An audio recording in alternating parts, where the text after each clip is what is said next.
सखी सहेली सुनने वाले सभी सखियों, सहेलियों और श्रोताओं को नेहा शर्मा और मंदाकिनी जोशी का नमस्कार। कैसी हो नेहा? भाई बहुत खुश हूँ, बहुत आनंदित हूँ जैसे कि देश में सभी हैं आज। बिल्कुल, और वो तो तुम्हारा चेहरा देखकर ही समझ आ रहा है कि कितनी खुश हो, और एक विजय का भाव चेहरे पर लग रहा है। क्यों हो भी क्यों ना, क्योंकि हमारी महिला क्रिकेट टीम ने विश्व कप जीत लिया है। पहली बार महिला टीम ने ये विजय अपने नाम की है। बिल्कुल सही कहा आपने, और हम सभी जो है जीत का जश्न मना रहे हैं। कल हमारी महिला क्रिकेट टीम ने एक इतिहास रच दिया नेहा, और इस जीत ने न जाने कितनी हिंदुस्तानी लड़कियों के सपने पूरे कर दिए हैं। उन्हें नए सपने दिए हैं कि वो भी सपना देख सकती हैं क्रिकेटर बनने का। और ये जीत हम सबको, मैं कहती हूँ हम सभी को मुबारक हो। बिल्कुल, ये मुबारकबाद तो हम सभी को मिलनी चाहिए। हाँ। और बेटियों ने इतिहास रच दिया है, और महिला क्रिकेट टीम ने एक इतिहास जो रचा है। विश्व कप के फाइनल में दक्षिण अफ्रीका को उन्होंने हराया और ट्रॉफी जीती।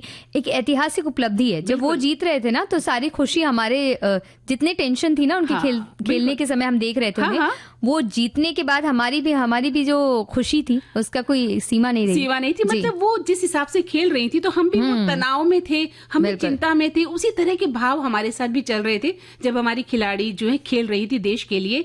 और बेहद खुशी का पल था जब वो जीत गई, और इन खिलाड़ियों ने हर चौके छक्के जब लगाए तो हम भी अपनी जो है जीत को महसूस कर रहे थे। और सच बताएं नेहा कि इन चौके छक्कों के पीछे पिता के हाथों की मेहनत और परिवार का अटूट विश्वास था। बिल्कुल, ये तो है ही। और जब वो आखिरी कैच लिया गया जिसने जीत दिलाई, उसको वो तो एक अलग ही पल था। बिल्कुल। और जितनी खुशी में जैसे आंसू छलक उठे, वैसे ही जो मैच देख रहे थे उनकी आंखों में भी आंसू छलक उठे। जो वहां थे उनका तो भाई कहना ही क्या उनका तो हम कह ही नहीं सकते। हॉल खचाखच भरा हुआ था मैदान, और आंखें छलछला आई थी, आंखों से आंसू गिर रहे थे, और गला रुंध गया उस वक्त मेरा। तो मतलब कहने को शब्द नहीं थे हमारे पास। बिल्कुल, कोशिश एक तरीके से कह सकते हैं, कई बार इस यहाँ तक पहुंच चुके हैं, और बस वहां पहुंच के जब वापस आते हैं तो जैसे उनके हौसले तो नहीं टूटते, क्योंकि वो तो बिल्कुल अपने लगे रहते हैं। लेकिन हमारे जैसे हमें ऐसा लगता है कि अरे एक इतना छोटा सा ही पड़ाव बाकी था। वो जो बाकी था इतने सालों से, वो कहीं ना कहीं पूरा असल में हम भी उनके साथ एक मैच खेलते रहते हैं। इधर भी एक मैच चलता रहता है हमारे दिमाग में, हमारे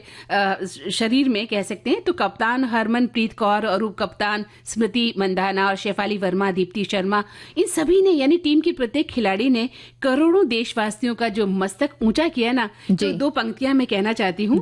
किसी ने कितना सही कहा है कि बोए जाते हैं बेटे और उगाती हैं बेटियां। बोए जाते हैं बेटे, उगाती हैं बेटियां, पाले जाते हैं बेटे, फिर भी बड़ी हो जाती हैं बेटियां, है ना।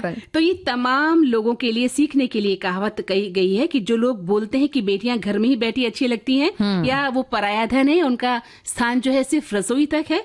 स्मृति ने, शेफाली ने, ऋचा ने जो चौको छक्कों की बौछार लगाई, दीप्ति, शेफाली और श्रीचरणी ने जो 2 विकेट खींचे, और अमनजोत की जो फील्डिंग थी और कैचिंग थी, जो शानदार कैचिंग थी, उसने जो है दुनिया को जवाब दिया है कि बेटियां बहुत कुछ कर सकती हैं। बिल्कुल, आमतौर पर जो अपने बच्चों को, लड़कियों को खास तौर पर जो खेल के मैदान में भेजने से कतराते हैं कि भाई कहते हैं काली हो जाओगी, तो शादी के बारे में सोचते हैं कई बार। तो इस तरह की जो बातें होती हैं, वो उन सारी रूढ़ियों को तोड़ते हुए आगे बढ़ती हैं। और ये हमारी जो महिला खिलाड़ी हैं, वो अपना नाम ही रोशन नहीं करती, अपने पीछे एक बहुत लंबी वो कहते हैं राह बनाती हैं। बिल्कुल। दूसरी लड़कियों के लिए जो आगे बढ़ना चाहती हैं, और कभी कभी उनके सपनों को वो सोचती हैं कि आगे बढ़े या ना बढ़े। तो ऐसे समय में फिर उनके माता पिता के सामने एक मिसाल होती है। वो कहती हैं कि देखिए इन्होंने ये सारी चीजें की, हासिल की है, तो क्यों ना आप हमारा साथ दें। तो जहाँ कभी कभी माता पिता चाहते हुए भी समाज के दबाव में, या कभी आस पड़ोस में कोई क्या कहेगा सोच के जो रुकते हैं, वो सब चीजें वो करने के लिए तैयार हो जाते हैं। जी बिल्कुल, इन्होंने जो एक इतिहास रचा है, ये लंबे समय तक याद रखा जाएगा। और मुझे लगता है कि हमारे जो माता पिता या हम माता पिता जो है अपनी बच्चियों को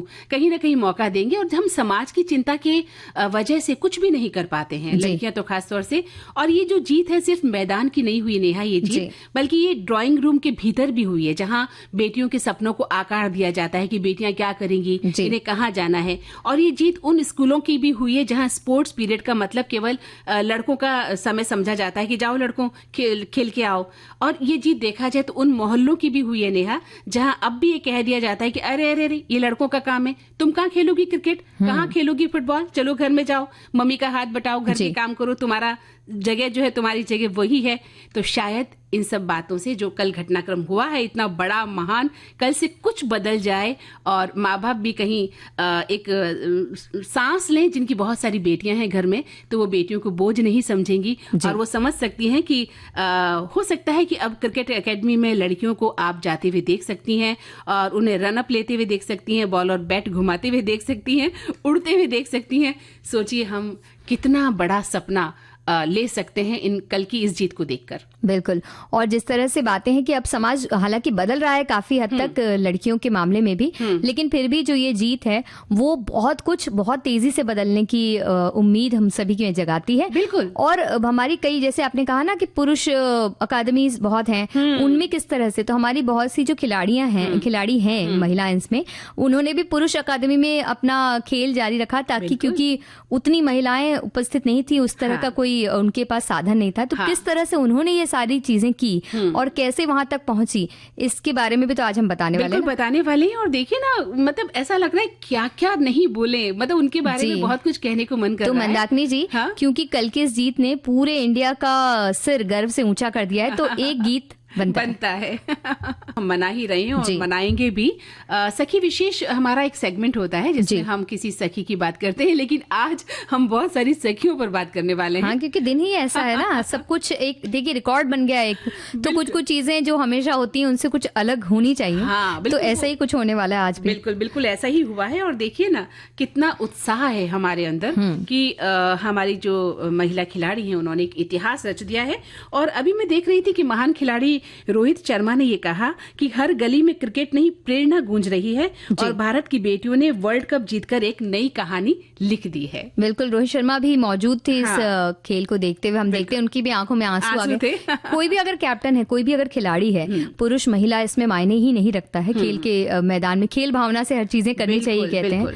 तो ऐसे में हर व्यक्ति गर्व से भरा हुआ है, आम जीवन में आम व्यक्ति भी भरे हुए हैं। तो फिर जो खिलाड़ी हैं उन्हें तो असलियत पता होती है कि कितना दबाव होता है मैच के दौरान। और नेहा, लोग कहते थे कि लड़कियों का मैच कौन देखता है। कल देखा जब पूरा देश जो है टीवी के सामने खड़ा था और जो मैदान था वो खचाखच भरा हुआ था। और लोग कहते हैं कि लड़कियां उड़ नहीं सकती, और वही लड़कियां कल आसमान से जो है वर्ल्ड कप उतार के लेकर आ गई हैं। तो ये हर उस बेटी की पहचान है जिसने तानों से नहीं ताकत से अपना परिचय दिया। बिल्कुल, है ना? तो एक जो धैर्य रखना होता है ना, मन में धैर्य रखती हैं। कहा जा सकता है कि हर महिला अपने मन में कहीं ना कहीं एक धैर्य धारण करती है, क्योंकि बहुत सी चीजें आती हैं, बहुत सारी अपेक्षाएं हैं, बहुत सारी अपेक्षाएं हैं, बहुत सारी उपेक्षाओं का भी सामना करना पड़ता है। इस बीच में जो धैर्य बनाकर अपनी मंजिल एक है, लक्ष्य है, उस ओर बढ़ते जाते हैं, तो कहीं ना कहीं वो चीजें हासिल करना हो ही जाता है, क्योंकि आप जिस चीज को एकदम चाहते हैं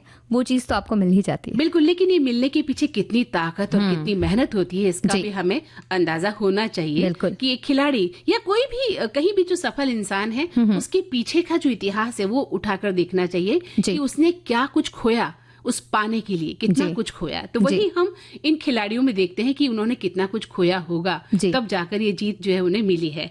तो हम सबसे पहले बात कर लेते हैं कैप्टन हरमनप्रीत कौर की, जिसने कल कमाल का खेल खेला। और इनकी बात करें तो इनका जन्म जो है 8 मार्च 1989 और मोगा पंजाब में हुआ था। ये बल्लेबाज भी है और शानदार गेंदबाज भी है ना।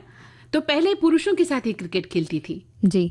और अगर देखा जाए तो महिला T20 में अंतर्राष्ट्रीय मैच में शतक लगाने वाली पहली भारतीय महिला खिलाड़ी वो है। और भी कई जो मतलब एक तरह से कह सकते हैं बहुत से इस तरह के अलग अलग रिकॉर्ड इन्होंने अपने नाम किए हुए हैं और लगातार खेलती हैं, बहुत बढ़िया खेलती हैं। और 51 गेंदों में इन्होंने 103 रन बनाए थे। 51 गेंदों में इनके जो रिकॉर्ड है। और इन्हें अर्जुन पुरस्कार भी मिला हुआ है। वर्ल्ड कप सेमीफाइनल में इन्होंने जो है 89 रन बनाए थे। बिल्कुल, सेमीफाइनल में हरमनप्रीत कौर और जेमिमा रोड्रिग्स जो है इनकी जो साझेदारी थी, एक तरह से कहा जाता है कि इसकी वजह से मैच जीतना बहुत आसान हुआ, क्योंकि एक बहुत ही लंबा लक्ष्य था, 339 रन का जो लक्ष्य था वो इन्होंने मिलकर हासिल किया। मतलब बाकी टीम का भी पूरा सपोर्ट रहता है।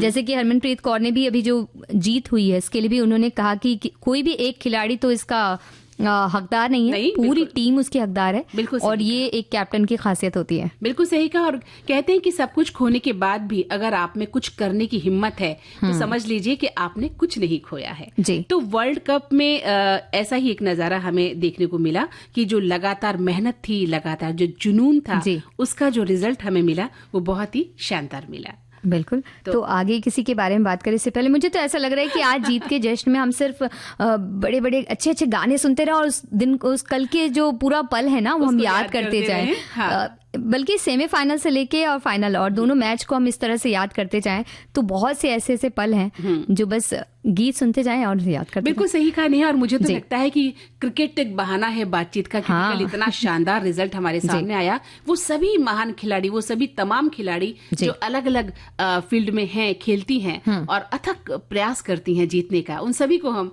इस मंच से सैल्यूट करते हैं। साथी भी बिल्कुल उसी तरह से खुश हैं जैसे हम खुश हैं। बिल्कुल। और इतनी सारी बातें कह रहे हैं। हमारे तो एक साथी बता रहे कि कोई भी मैच हो बीच बीच में ही देखता हूँ, जैसे कोई परेशानी दिख रही हो तो मैच बंद कर देता हूँ। फिर किसी को याद करता हूँ, किसी को याद करो तो भाई जो मैच को जिता दे, कोई ना कोई दिख जाता है। फिर उनको मैं कहता हूँ कि कुछ करो भाई, कि तो मैं तो छत से चला जाएगा, कुछ प्रयास तो करो। मैच उसके बाद वो खोलते हैं, मतलब बीच बीच में देखते हैं। ऐसा होता है दर्शकों के साथ अक्सर। मैंने तुमसे कहा था ना कि सामने मैच चल रहा होता है, आधा मैच हम खेल रहे होते हैं इधर बैठकर, है ना। हमें लगता है अरे ये आउट हो गया, ये आउट हो गई, या अब क्या होने वाला, ये कैच छूट गया, ये मतलब एक अजीबोगरीब स्थिति में हम होते हैं। कई बार तो चाय का प्याला भी छलक जाता है ऐसी स्थिति में जब हम चाय पी रहे होते हैं। कई बार लगता है सोफे से अगर हम थोड़ा सा खसके तो कोई आउट हो सकता है, और अगर बाई चांस हो गया तो फिर जो भी बाकी लोग बैठे होते हैं वो सब उसी वजह से आउट हुआ है, ऐसा लगता है। वो कहते हैं कि तुम सोफे से खिसके ही क्यों थे। तो इस तरह के सारे वातावरण बनते हैं। और वैसे इस तरह के बातों पे विश्वास न रखते हुए हमारे खिलाड़ी जो हैं वो लगातार मेहनत करते हैं। और जैसे कि हम बात कर रहे थे महिला खिलाड़ियों की, कितनी मेहनत, उनको कितनी परेशानियां आती हैं। जो शेफाली वर्मा की अगर हम बात करें, 28 जनवरी 2004 को रोहतक हरियाणा में वो जन्मी, और उन्हें कितनी मुश्किलें आई अपना सफर शुरू करने में ही, कि क्रिकेट उनको जीतना था, खेलना था, जीतना तो बस सीखना था। तो सीखने के लिए क्या क्या मुश्किलें आई आप बताने वाली थी ऐसा? हाँ, मैं जब उनके बारे में जान रही थी, पढ़ रही थी, और मुझे उत्सुकता हुई कि भाई शेफाली क्या है, तो पता चला कि उनके पीछे उनके पिता का कितना बड़ा हाथ है। मतलब एक ऐसी लड़की जिसके पिता ने उसके बाल लड़कों जैसे कटवा दिए, और क्यों, कि ताकि खेलने में कोई अड़चन न हो, कोई हवा बालों को परेशान न कर दे, है ना, और वो अपने गोल से भटके नहीं।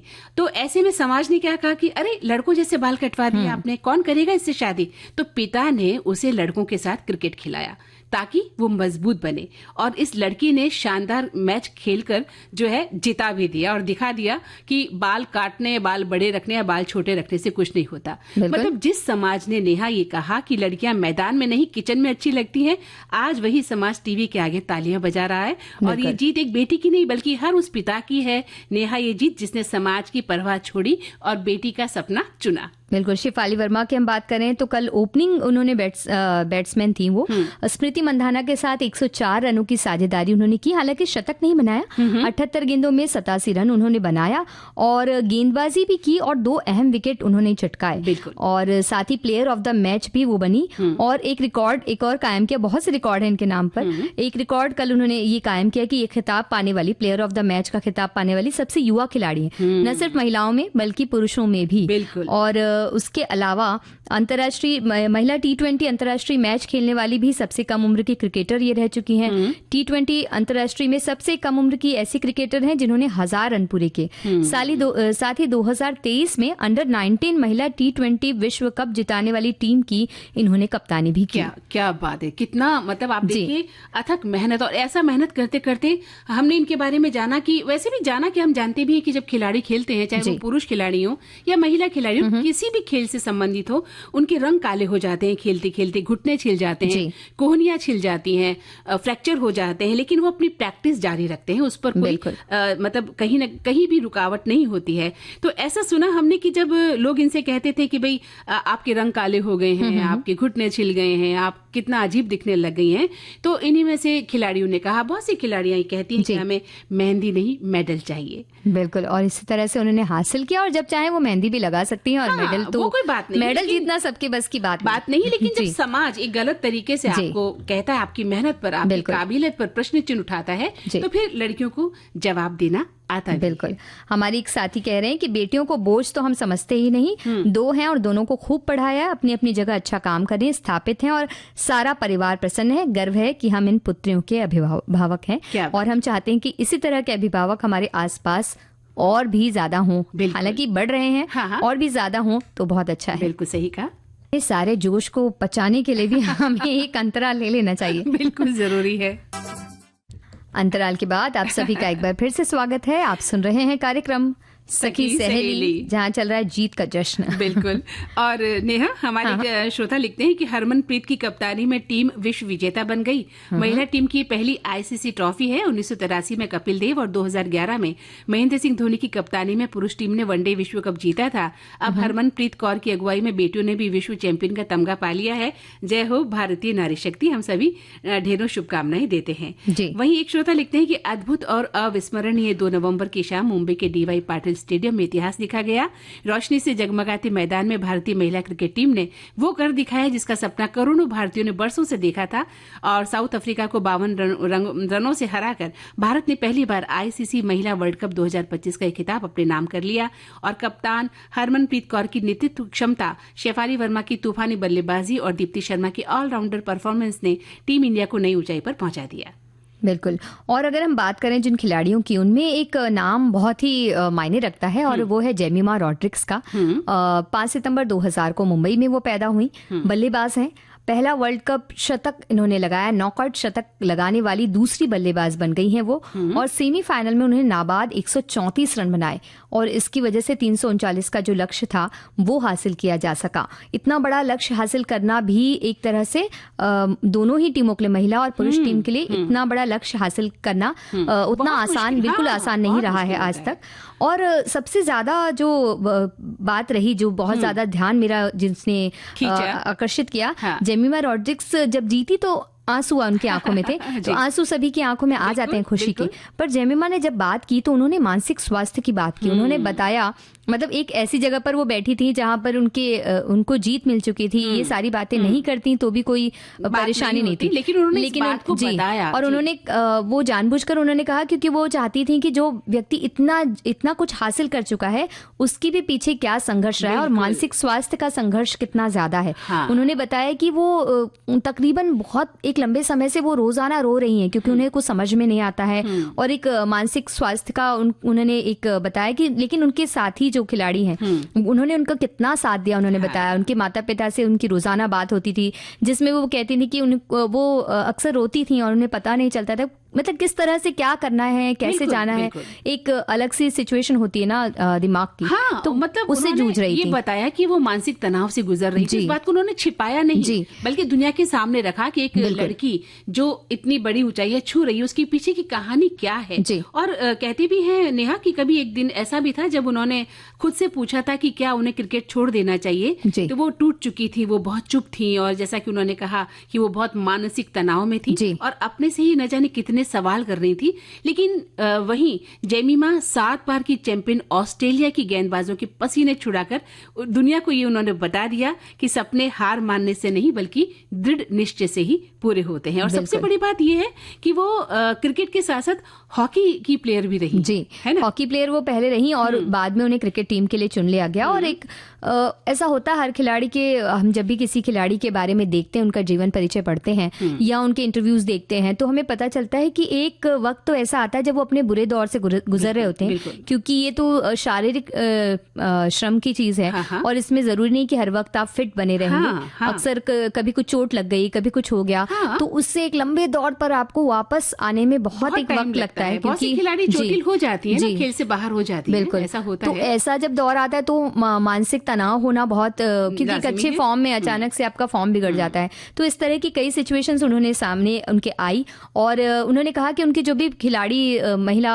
मित्र हैं जो साथ में रही उन्होंने उनका बहुत हौसला बढ़ाया, हमेशा उसके साथ बनी रही, उनका ख्याल रखती रही और उन्होंने अपनी जीत का श्रेय इन सभी को भी दिया, क्योंकि इन सबके साथ से और बल्कि अपने माता पिता को उन्होंने बहुत श्रेय दिया। क्योंकि माता की जो मेडल उन्हें मिला, उन्होंने कहा कि मैं अपने माता पिता के नाम समर्पित करती हूँ। और एक बड़ी बात कि उन्होंने असफलताओं को ठोकर की तरह नहीं बल्कि सीढ़ी की तरह इस्तेमाल किया और अपनी मुस्कुराहट के पीछे अनगिनत संघर्ष छुपाए। उनको मतलब किस तरह से उन्होंने किया है है और हमारे सामने एक धैर्य और हिम्मत से वापसी जो की, वो बहुत बड़ी बात है। बिल्कुल, और वो अपनी जिंदगी को बड़ा प्यार करती हैं, ऐसा लगता है, क्योंकि उनके जो भी वीडियोस आप देखेंगे उसमें बड़ी अच्छी तरह से नाचती हुई नजर आती हैं वो। तो उनके लिए क्यों ना ये गीत हम चला। बिल्कुल, उनके लिए बिल्कुल। और हम सभी के लिए बहुत से हमारे साथियों ने बहुत सी बातें लिख भेजी हैं।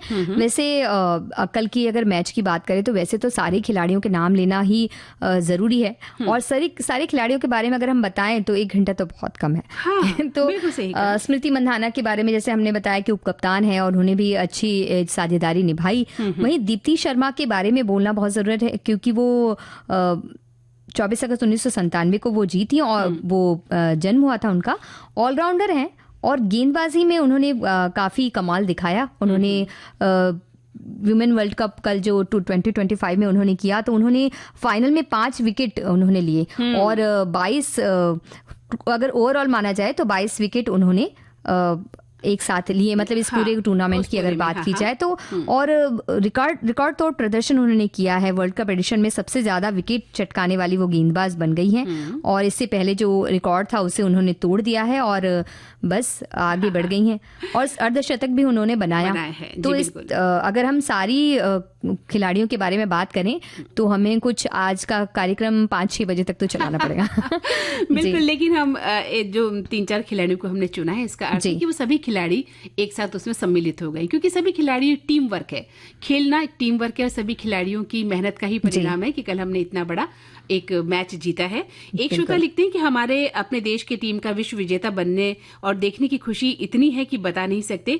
पूरा देश सेमीफाइनल की जीत के बाद से ही उस पल का इंतजार कर रहा था, और जब फाइनल खेल शुरू हुआ तो सारा देश स्टेडियम या टीवी के स्क्रीन पर टकटकी लगाए मैच देख रहा था, और हम भी एक एक बॉल के गवाह बने। बस लगा कि एक सपना सच हो जाए। 1983 के समय यानी 1983 के समय हम बहुत छोटे थे, पर 2011 की जीत के लम्हों को हम फिर से जी लिए हैं, ऐसा लग रहा है। बिल्कुल।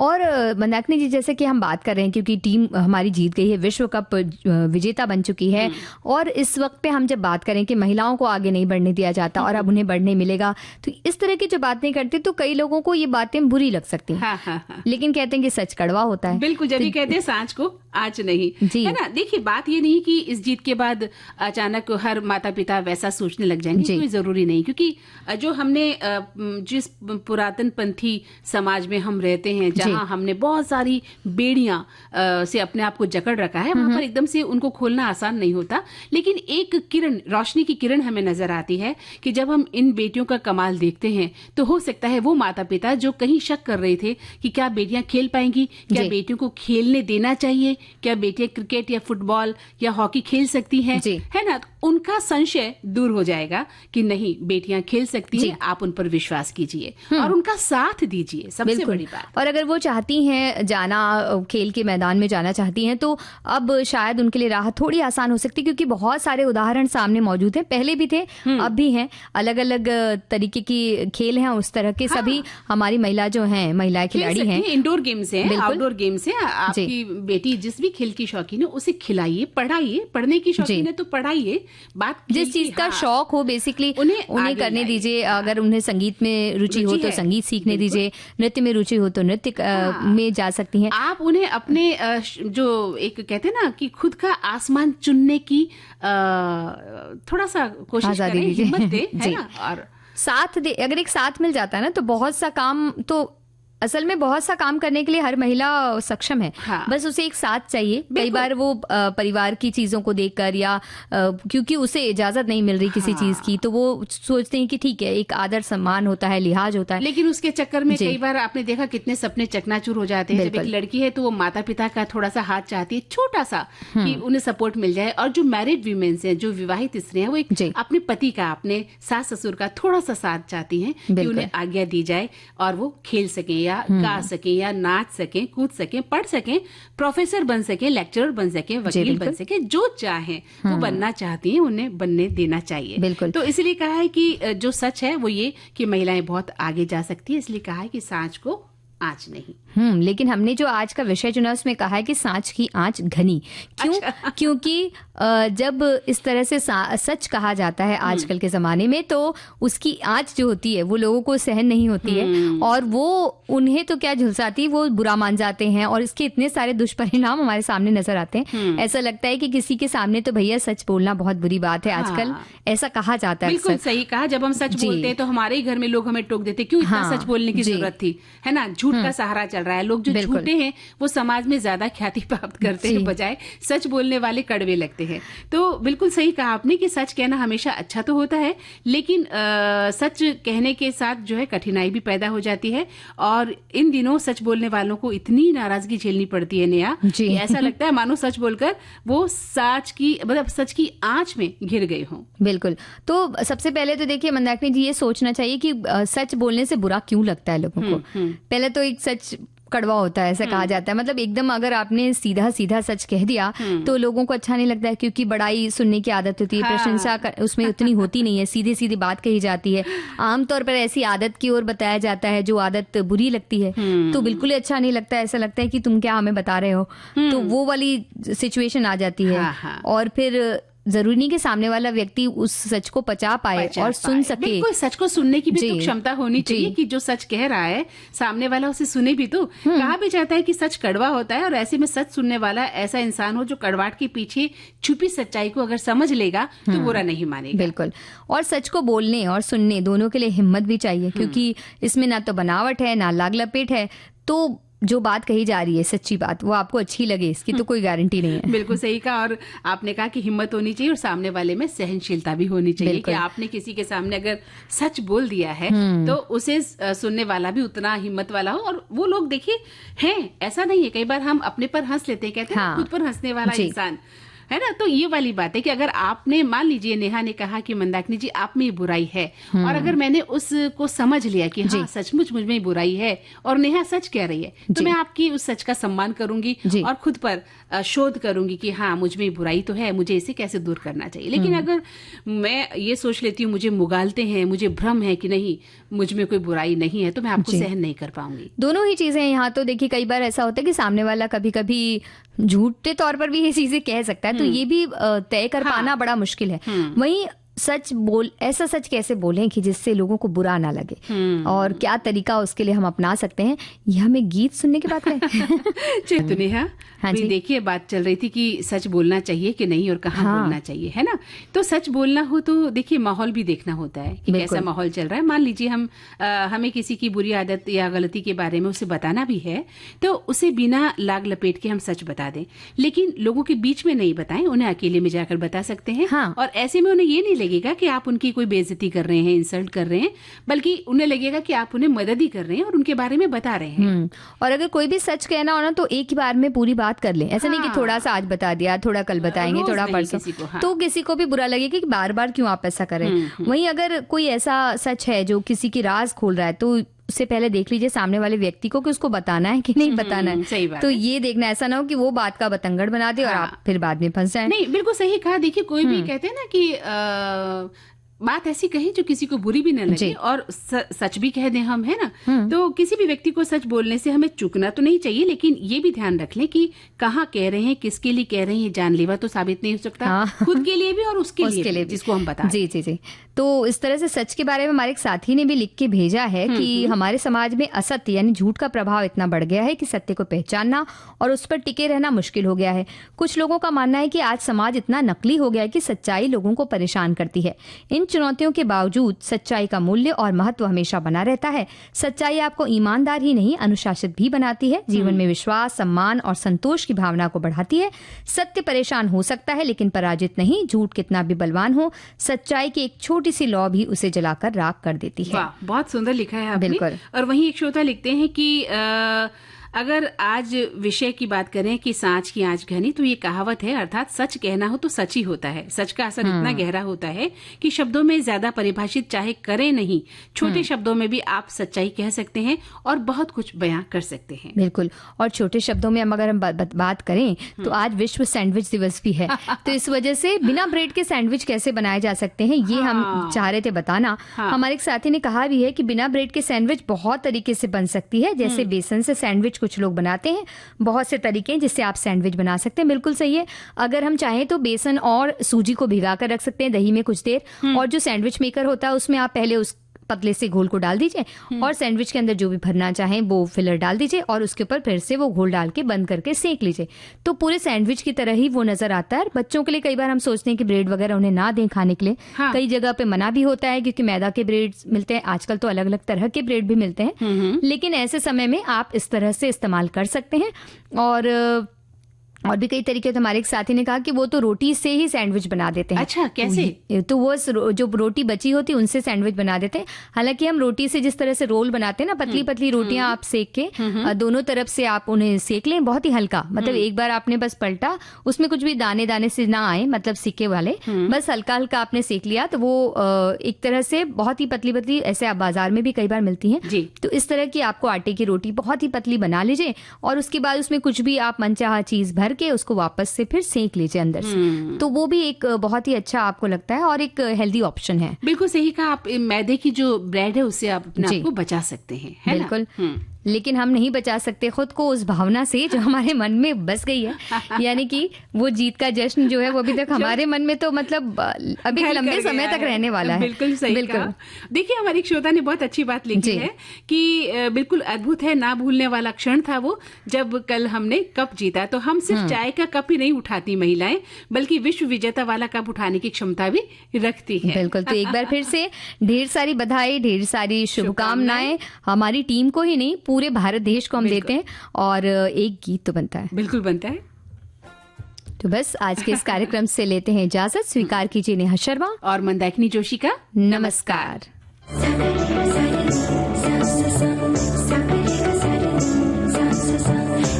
कार्यक्रम की प्रस्तुतकर्ता अनुश्री पाठक।